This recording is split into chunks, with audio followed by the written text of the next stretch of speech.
It's time for hot flashes, cold takes. Can you feel the heat? With Kelly and Christy, come and have a seat. It's giving midlife crisis on a microphone vibe. It's hot flashes and cold takes. Welcome to our tribe. Ladies and gentlemen, welcome to the debut episode of Hot Flashes and Cold Takes. Because, girl, you know we've seen things in our old age. And I am your host, Christy Miller. I'm a stand-up comedian in New York City.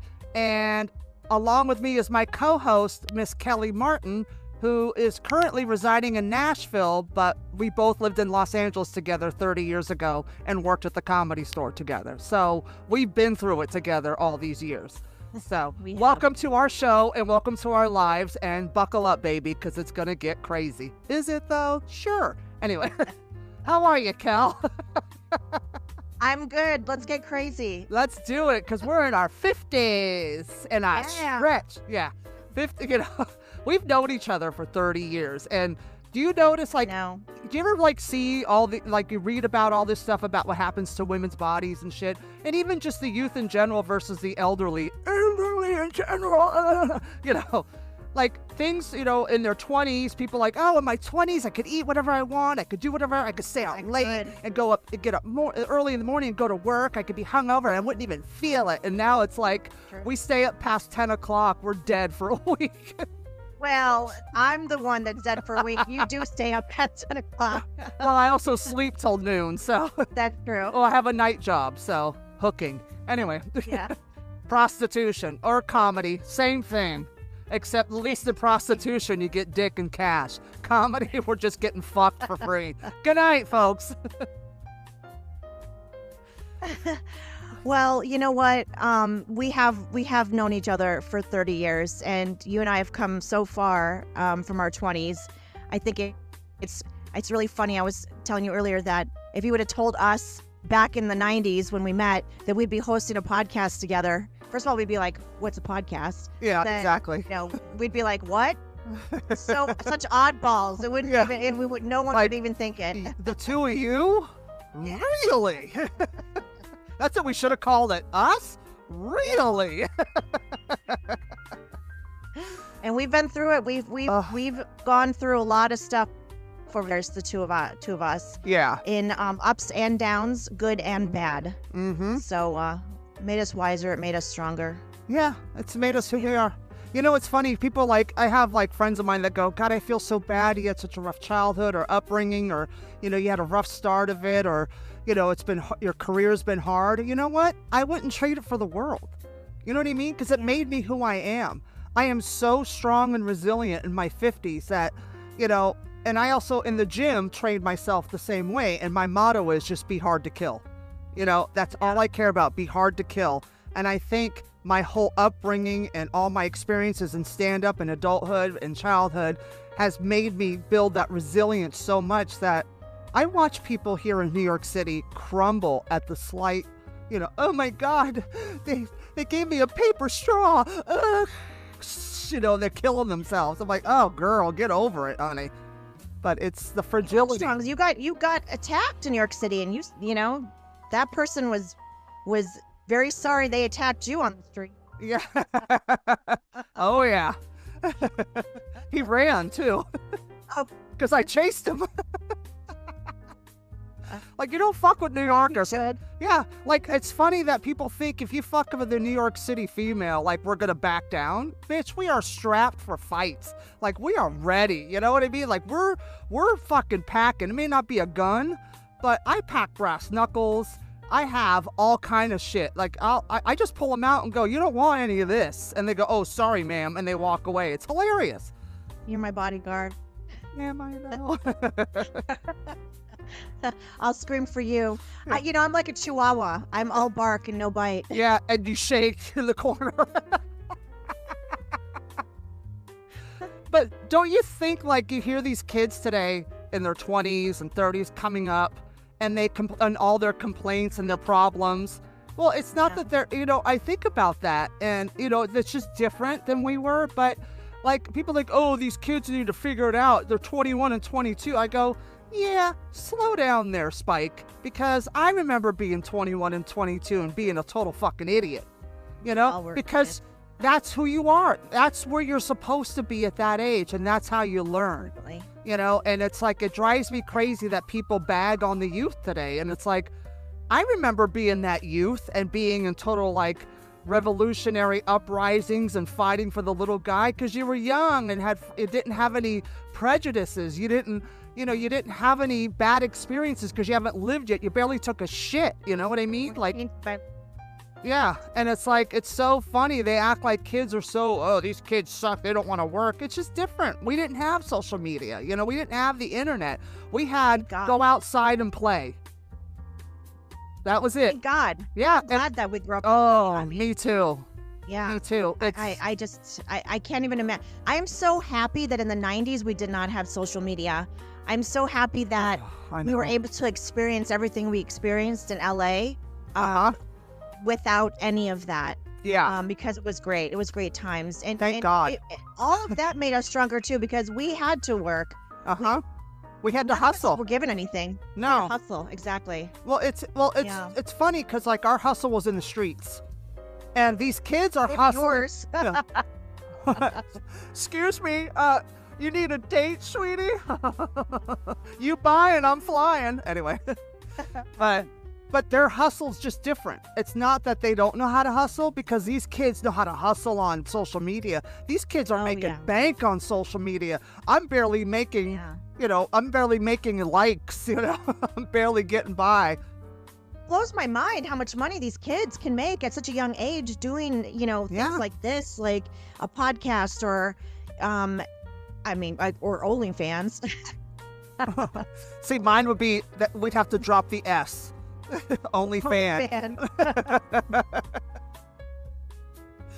Only one fan. Yep. One. And it's me buying my own subscription to look popular. Anybody out there? It's just crickets in my chat. Nobody's watching.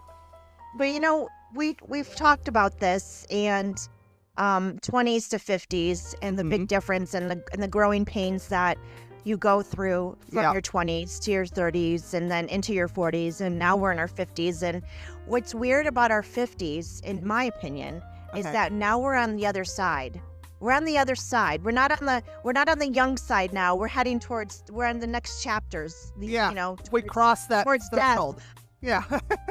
I feel like, do you remember in Price is Right that the hiking, the little mountain guy going up and you had to stop it? Dude, I went over the edge of crash. Like, that's where we are. We've fallen off the top of the mountain. I mean, when you really think about it, I'm 6 years from 60. That's insane. I'm 5. I mean, when we met, I was 23 when we met. Yep, I was 24. When I got to the Comedy Store, I was 24. And I was just turning 20. I just turned 25 when I got to the Comedy Store. Because I got hired permanently in September. And that was my birthday. Didn't you start off like working on Halloween, doing the Halloween thing? No, I started partying for Halloween? Yeah, no, I started in the summer in July for the Comedy Awards. And we had a Comedy Awards after party in the main room. So we had booths set up with drinks and stuff. So I was in a table at a corner with Neil Feinberg. Neil Feinberg just remember hit me him? up the other day. I'm sorry. I just no. He's so fucking well nuts. because we have John Mulrooney died. Yeah. And he didn't hear about it, and I had sent him a message and I said, "Oh wow, did you hear?" Because they were close for a while. They did a show together, and he was like, "No, call me." And I was like, "Listen, I don't know anything. You don't need me to call you. I don't know anything." Until I know. You should have said that. Died. You should have said, "Ask Wheels. He'll tell you." Yeah. Yeah, sure. Yeah, I had him killed. Yeah, I had him whacked. How you doing? You're like Don Barris. You're Wheels. You're in the mafia. You son of a bitch. Those are the best days in our 20s. We had so much. Thank God. Fun. Thank God we didn't have the internet back then, because, honey, I would be in prison. Okay. I don't know. I mean, that stuff follows you. Yes. Morons. The shit Yes. did. Oh my God. I mean, I probably wouldn't get hired anywhere today. Yeah. Oh, honey. I would be fucking blacklisted in life. Ew. I'd have to join the fitness protection program and move out of the country. And it's so funny. I was talking to somebody the other day, and I was like, yeah, I tend to say dumb shit a lot, but I was like, I've gotten better over the years as I've gotten older. But I talk about it like when I was in my 20s, I said dumb shit all the time. Because like it just went fly out of my mouth. Yeah. And if that stuff came back to haunt me, my God, I can't even imagine all the dumb shit that came out of my mouth. Yeah, I would be, I would have to go back into prostitution because that would be the only, and even then the pimp would be like, you got some some red flags on your resume here. But you've come so far. You lucked out. You've done very well for yourself, Christy. I mean, think about it. I mean, you had Paul Mooney take you under his wing, and you got to learn from the best, one of the greatest. I wouldn't trade that. I don't care how, because being associated with him, they assumed I was impossible to work with because he was a pain in the ass, because he would tell you how he felt. He didn't hide anything. And that's what I loved about him. And that's what he nurtured in me, is my freedom to express myself and not have any fear on that stage and not have any fear in life. I thank God for him. But it's like, I don't even care that it kept me from a lot of shows. It kept me out of clubs because I was associated with him. That, oh, you're too rough for our room. I would hear that because you open for Mooney. So if you can work with Mooney, then you must be pretty rough. And it's like, no, you just got to be funny to work with Mooney. And, but I tell you, I wouldn't trade any of that for the world because I got to spend my years with Mr. Paul Mooney. College. Yep. That was Comedy University and graduate school and a PhD. And, absolutely. And I would not trade that for anything in the world. No. I'm so grateful for my experience. Some great experiences. You had some cool things. Like back in the day, we were, I came to the Comedy Store as a waitress just to be a comic. And I thought, I had no direction in life. I was going to be a waitress. I said no one else do it or what I wanted. Yeah. Kelly, what do you want to be? Asked me to be. John Logan asked me one time. He goes, Kelly, what are you doing here? What's your goal? And I was like, I don't know. Kelly, I had what no are you idea. going to be when you grow up? I'm going to move to LA to be a waitress. I wanted to be a production assistant. Oh, girl, keeping it low. And then you went on to work for CAA, and then you went on to work for Bill Maher and Jerry Bruckheimer, right? Yep. And a few others. You got behind the scenes, and you helped a lot of people too. Not me, but you helped a lot of people. I did help a lot of people. It was actually a joke. It was a joke that people would say to me, Kelly, you could help everybody get a job but yourself. Yeah, it's true. It's so funny. Because you help, dude. There was one funny story, like a mutual friend of ours. For you, I probably not so much, but Eleanor Kerrigan, who was also a waitress with us at the Comedy Store, who had no intentions of being a comic. She wanted to be an actress. I know. So she was always funny though. She was always funny. She was fucking hysterical. So we pushed her to go into comedy, and she ignored us, for a long time. So, but whatever, who cares? She's doing it now, and she's crushing. So who cares? Yeah, good. So for her. I know. So I remember, because her and also another friend of ours, Lauren Peltz, as a waitress, like we were a crew. Jen Freeman, Lauren Peltz. She was my roommate. Yeah, she was. And remember, she was when she got married to that Fishman guy, because I lost track of her after that because I moved, so I didn't talk to anybody because I just needed a break. But I guess Lauren was working in casting or an agent or something. I forgot. But Eleanor told me this story. It was hilarious. She goes, because she asked Lauren to help her because she wanted to get gigs. And Lauren goes, Eleanor, you're too old. You're never going to get it. You got to find something else. I was dying. I'm like, she said that too? She was, oh, yeah. She was God. I was like, God. So that's, pushed her into comedy. Somebody's spirit. Right? But maybe it helped push her into comedy that we've been trying for years to get her to do. It pushed her to take that risk. I shouldn't say that to anybody because Morgan Freeman became famous at 50. Like, he got his big break at 50. Same with Rodney Dangerfield. Yeah, like, so Samuel L. Jackson was a crackhead. look at that Leanne Morgan right now. That comic Leanne Morgan's killing it, and she's like she's like almost 60 or something. Yeah, and she just broke through COVID, just doing, and she's hilarious. She's so funny. I love her. Hello. Yes, she's hilarious. I love it. She's just makes me. Because I can relate to everything because we're at that age where you can make fun of it now, you know, the whole menopause and all the bullshit that we have to deal with in our 50s. Oh, I know. I'm just in the beginning stages of menopause finally. Blows my mind, everybody, because she's like 55 and she's finally going into menopause where everybody else has started like in their 40s. Yeah. And it's so 55. weird. My last period was last month. So I haven't gotten it yet this month. No, it was November, so I didn't have it in December, and now it's January, so maybe it's now, you know? I mean, or was it December? I'll have to look. Maybe it was December. I think it was December. It's only been a month I haven't had it, so. That's insane. Good for you, though. You can get pregnant. No, thank God. Could you imagine at my age? That kid would be fucking... Christy's having a baby at 55. And the head is this big. And, you know. Yeah, but that, and even like, it'd still be smarter than me. You know what I mean? I doubt it.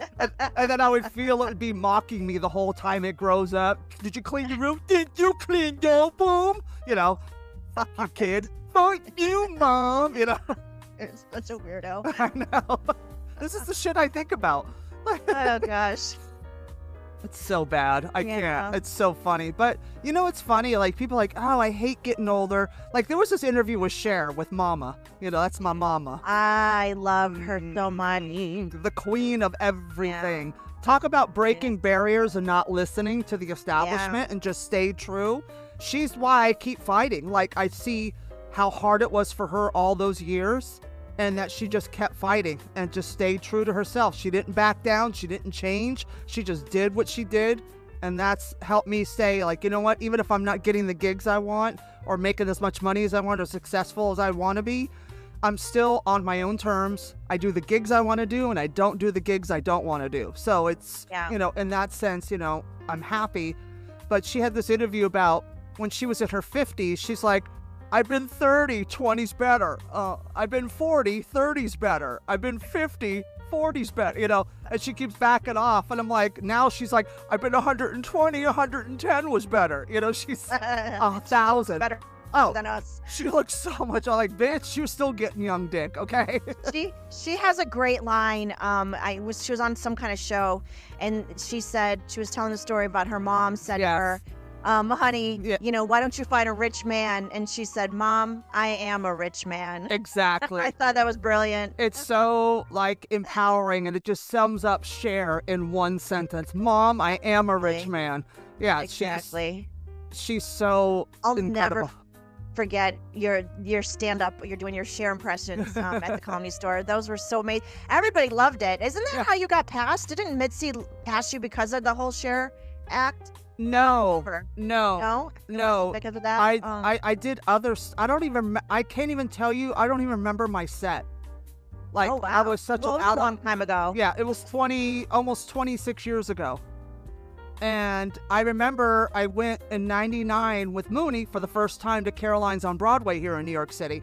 And sold out crowds. I mean, Mooney would have in 30-degree weather, you would see people lined up all the way around the block, down Broadway, around 50th, up 7th Avenue, waiting to see Paul Mooney at 12:30 at night. Like, I'd never seen anything like it. I was only 4 years in stand-up, and getting to see Paul Mooney in New York versus people watching him in Los Angeles, how they shit on him and walk out and hated him, but coming to New York, watching them just treat him the way he deserved to be treated and recognized and honored and cherished. And it was so mind-blowing to see the line all the way around the block, and then doing those shows for the first time. I was scared shitless. Of course you were. You know, I crushed that whole weekend. And I was only 4 years in. Awesome. So when I came back, I'd had some amazing quality stage time in front of 500 people in a club, which was a lot because Caroline seats like 350 or 360 or something like that it did.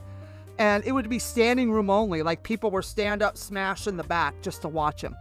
And because they didn't want to miss a Paul Mooney show because they knew every time they saw him, there was a whole another half hour added on. And it was because he was so brilliant. And to come home... Did people get mad at him at the Comedy Store because he took time away from other comics? I think that's why. No, that's not it? Okay. No, that's not it at all. It wasn't the comics that got mad at him. It was the audiences. So Scott Day, our talent because I was assistant talent coordinator. I did every job in that store for Mitzi.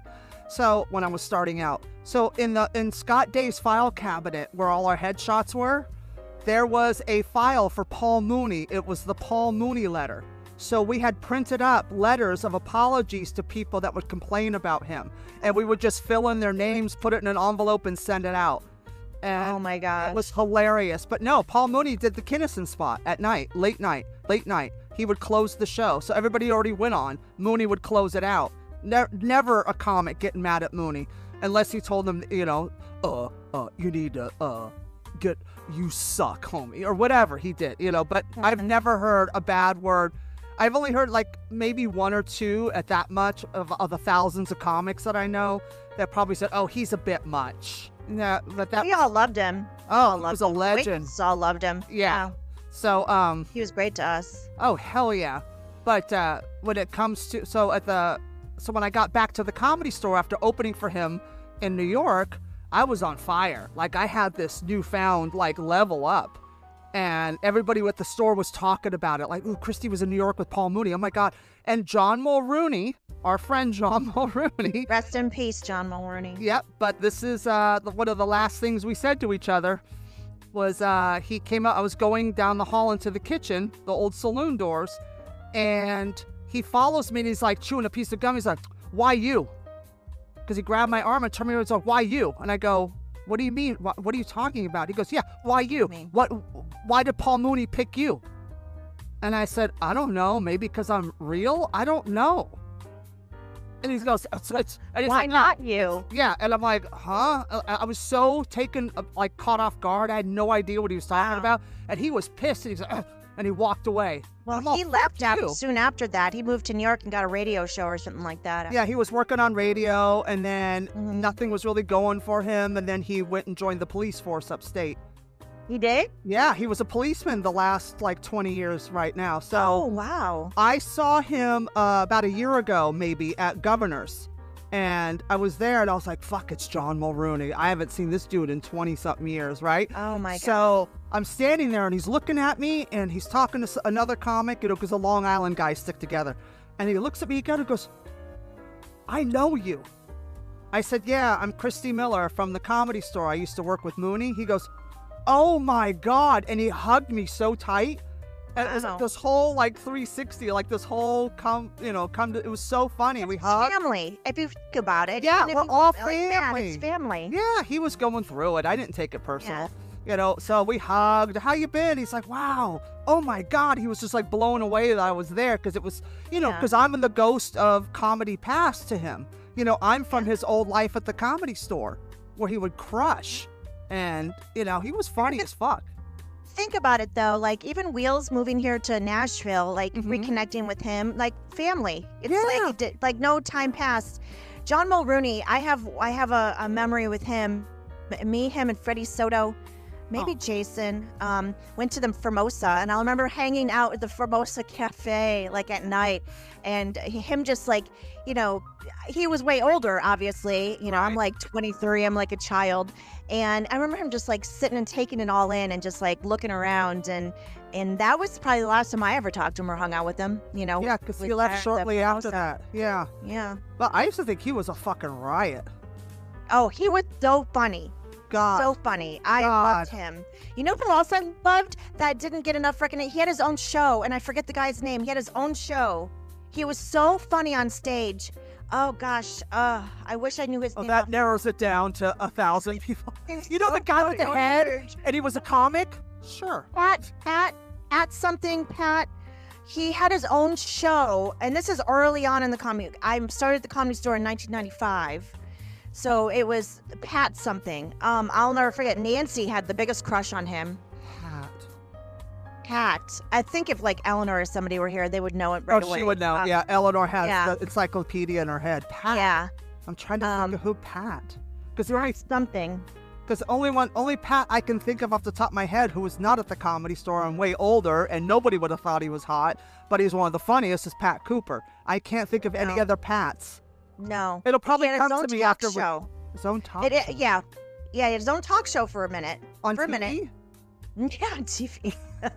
We're not. We didn't have the internet. Well, I didn't know if it was radio because we had radio back then. Remember radio? Yeah. No, it was. He had a talk show. I think like on I don't know, Fox or something. I don't remember, but it's Pat something. It will, and I'll like be in bed tonight, and it'll like hit me in the middle of the night, and I'll text you in the middle of the night. Yeah, and then we'll save it for next week. So yeah, but yeah, I remember Nancy had she would flirt with him. She had the biggest crush on him. Hilarious. Can you believe one romance came out of the Comedy Store that Nancy and Lauren Gold got married and had a child? And he went on to be a big studio musician and traveled the world. Like, good for him and good for her. Even though she was crazy, she was my roommate. I know you guys didn't like each other. Well, she's doing very well in her career, by the way. She's like high ranks in like studio or marketing or something. I don't know. Good for her. Good for her. I don't wish anything, but it was just so funny. Like, I had cash from from waitressing, and I had it in my room, and she stole it. It's like $100.